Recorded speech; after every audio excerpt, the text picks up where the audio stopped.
Hello students, question number 39 है। a equal to R minus three, B equal to R minus one, F A to B है, F X X minus two upon x minus three है। तो हमें check करना है क्या function one one onto है या नहीं है। वन वन के लिए हम लोग क्या करते हैं, दो एलिमेंट लेते हैं, वो डोमेन से बिलोंग करने चाहिए। अगर दोनों एलिमेंट पुट करने के बाद फंक्शन सेम आता है तो मतलब अगर सेम फंक्शन को पुट करते हैं तो अगर वैल्यू भी सेम होती है तो उसे हम कहते हैं वन वन। ठीक है।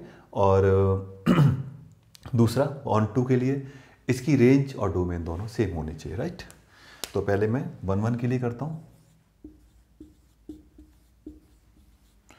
दो एलिमेंट लिए मैंने x1 x2 जो a को बिलोंग कर रहे हैं, ठीक है, यानी थ्री के अलावा कुछ भी हो सकते हैं।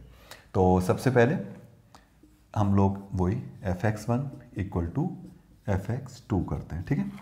तो fx1 का मतलब हो गया x1 minus two upon x1 minus three, x2 minus two upon x2 minus three, ठीक है।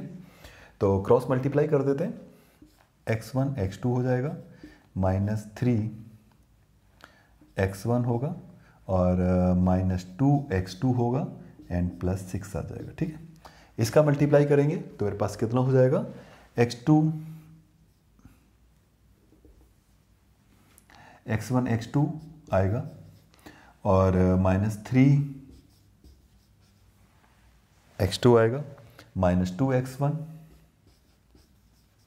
एंड प्लस सिक्स आ जाएगा, ठीक है। अब इसके बाद x1 से x2 कट जाएगा एंड माइनस थ्री और सिक्स से सिक्स भी कट जाएगा, ठीक है। Minus three x1 plus two x1 minus x1 होगा, यहाँ से माइनस x2 होगा, तो x1 इक्वल टू x2। जैसे ये आया वैसे हम बोल देंगे कि फंक्शन क्या है, वन वन है, ठीक है। अच्छा, उसके बाद हम लोग क्या करते हैं, ऑन टू प्रूव करते हैं। पहले मैं इसे स्टार्ट करता हूँ। ऑन टू के लिए क्या करेंगे कि y बिलोंग्स टू b है, राइट, यानी कि y की वैल्यू r माइनस वन होनी चाहिए, वन के अलावा कुछ भी। सबसे पहले हम लोग y equal to x minus two upon x minus three लिख लेते हैं, ठीक है। अगर हम क्रॉस मल्टीप्लाई करें तो x y minus three y equal to x minus two, x की वैल्यू निकालते हैं y की फॉर्म में, तो कितनी हो जाएगी, x y minus one equal to three Y minus two, यानी कि x की वैल्यू मेरे पास आ गई three Y minus two upon Y minus one, right. अब यहाँ से भी देख लो, अगर मुझे इसकी रेंज चेक करनी है तो y की वो वैल्यूज जिनके लिए x डिफाइंड है, ठीक है, तो y की सिर्फ वन के अलावा कोई वैल्यू हो सकती है जिसके लिए x डिफाइंड है। तो यानी कि जो y की कोई वैल्यू पुट करोगे, जब इसको सॉल्व करोगे तो a मतलब x की वैल्यूज a से बिलोंग करेंगी, राइट।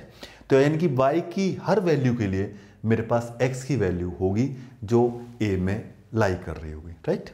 तो अब मुझे पता चल गया कि हाँ, डोमेन और रेंज तो इनकी सेम है। तो चाहो तो ऐसे भी लिख सकते हो कि range equal to, sorry domain range नहीं, को डोमेन और रेंज दोनों इक्वल आ रहे हैं, तो उससे भी हम बता सकते हैं फंक्शन ऑन टू है। लेकिन इसमें एक फॉर्मेलिटी कर लेते हैं फिर, एफ एक्स इक्वल टू मुझे वाई प्रूव करना है, तो x की वैल्यू ये डाल दूंगा मैं यहाँ पर, three Y minus two upon Y minus one equal to Y आ जाना चाहिए, ठीक है।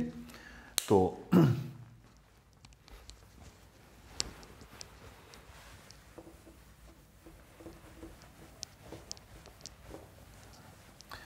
अब इसको हम सॉल्व करेंगे तो मेरे पास कितना आ जाएगा, फंक्शन क्या है मेरे पास, x माइनस टू है, तो three Y minus two upon Y minus one minus two, और इधर मेरे पास हो जाएगा three Y minus two upon Y minus one minus three which is equal to Y आ जाना चाहिए, ठीक है। जब तुम सॉल्व करोगे तो पहले एलसीएम ले लेते हैं, एलसीएम लेके y one y minus one दोनों के डिनोमिनेटर में आएगा जो कैंसिल आउट हो जाएगा, तो मेरे पास three Y minus two Y plus two, ठीक है, नीचे three Y minus two minus three Y plus three, ठीक है, नीचे थ्री वाई कैंसिल हो रहा है, ऊपर टू से टू कैंसिल हो रहा है, तो मेरे पास क्या बचा, ऊपर y और नीचे वन, तो y इक्वल टू वाई, तो therefore function is on to.